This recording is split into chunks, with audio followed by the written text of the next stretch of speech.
record and the area of town in which you live.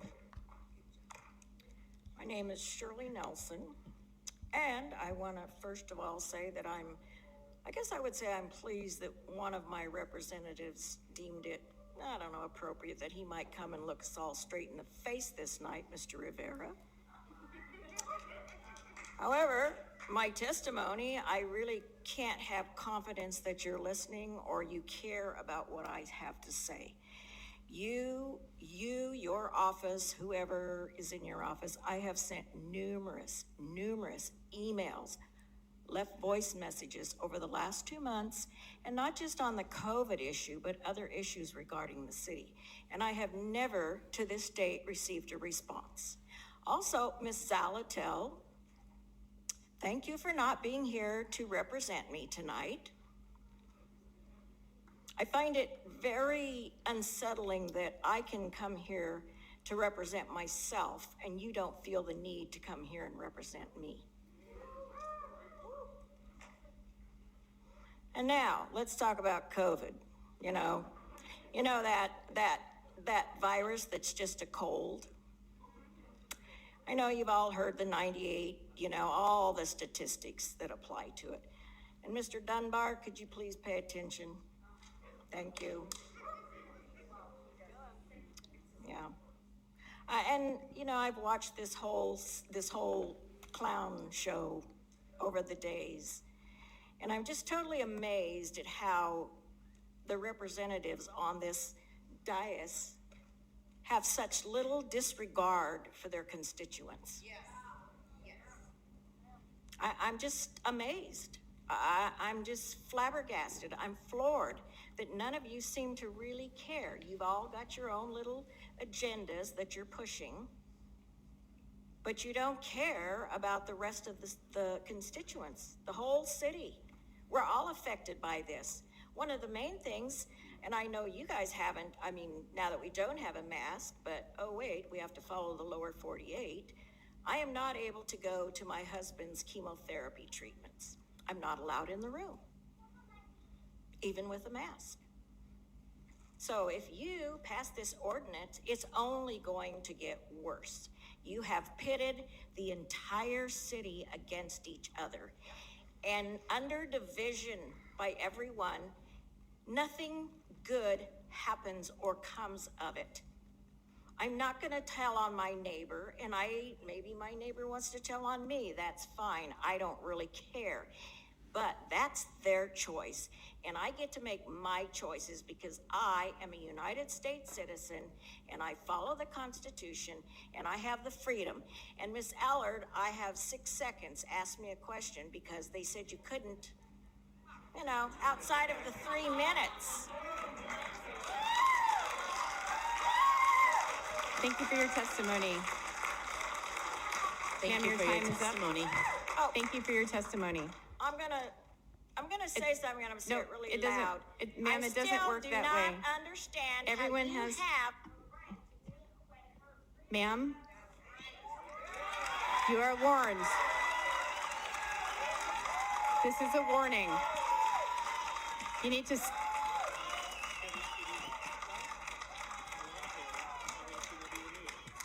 Ma'am, if you do not stop, ma'am, if you do not stop, you will be removed.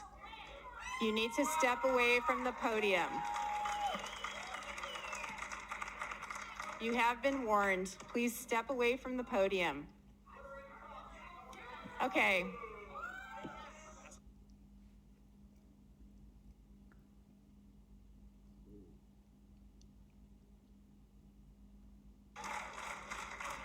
Welcome.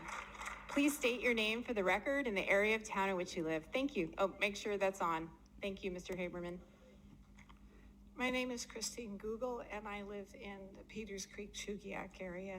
I've been an Alaskan resident for 51 years. I'm a registered nurse, and all of you received individual emails from me months ago when the threat of masks was only a mandate and not threatening to be imposed on us as a law. You heard all of my careful discussion with you, my attempt to inform you about the very erroneous application or misinterpretation, actually, of true science regarding the masks. The masks are actually like trying to catch a flea with a hurricane fence.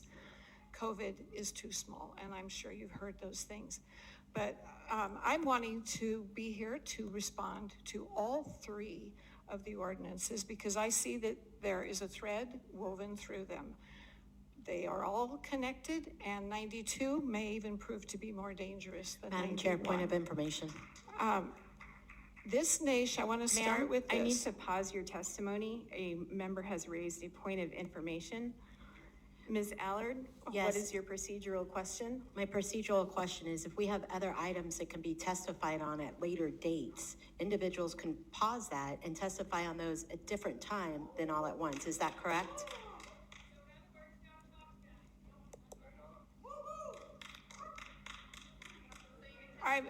I see them hooked together, and I am talking about 91. Hold on, ma'am. I've got your time paused.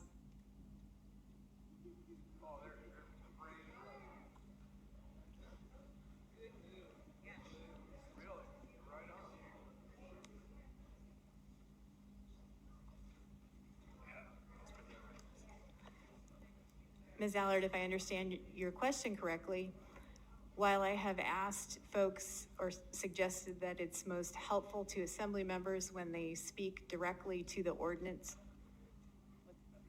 members of the public to speak directly to the ordinance for which the hearing is being held, it's true, they can speak honestly to whatever. If they want to speak to those other two during that, I mean, I don't have the ability to stop that if that is your question. We will have additional public hearings individually for those other items. The public hearings for those two other items on the agenda have not yet been opened. When they are opened, there will be time for members of the public to speak 3 minutes each on those. Madam Chair, can I go ahead and just ask you a follow-up question, please? Yes, a follow-up procedural question. Thank you. I just want to make sure that any individual that might mention any other item numbers, it's not going to be used against them, that they can't testify on those items at a later date. No, because the public hearings for those two items have not been opened. So, Okay, great. Thank you very much. Thank you, Ms. Allard. I can clarify that confusion because there is an item specifically mentioned in 91 and 91S Understood. that is also in Understood. 92. We have three, just for folks in the audience, I object. we've got 3 items on there. So I'm gonna restart your clock, and Okay. in the event that I screwed up, I'm gonna put it for 2 minutes, so bear with me here. Okay.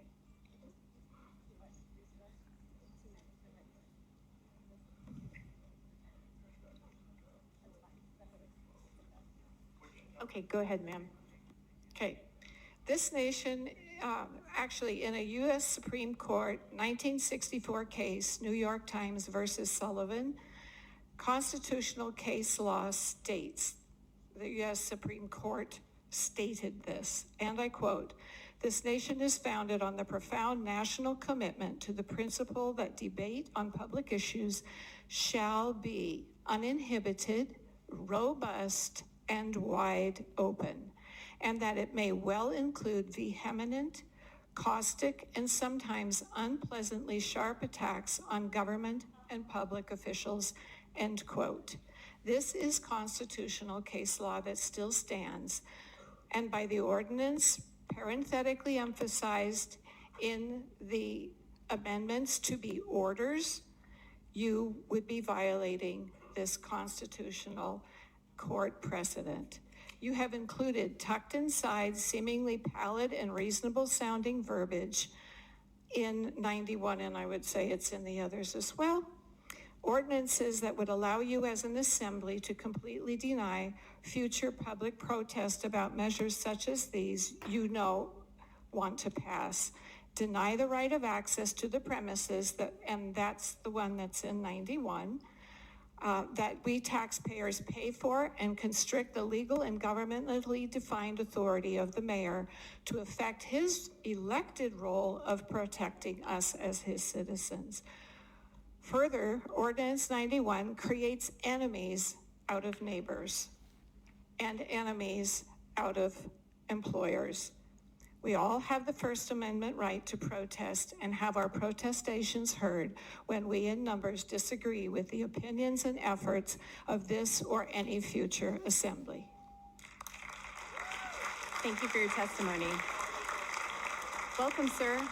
Please come forward and state your name for the record and the area of town in which you live. Thank you. My name is Jerry Google. That was my wife that just spoke.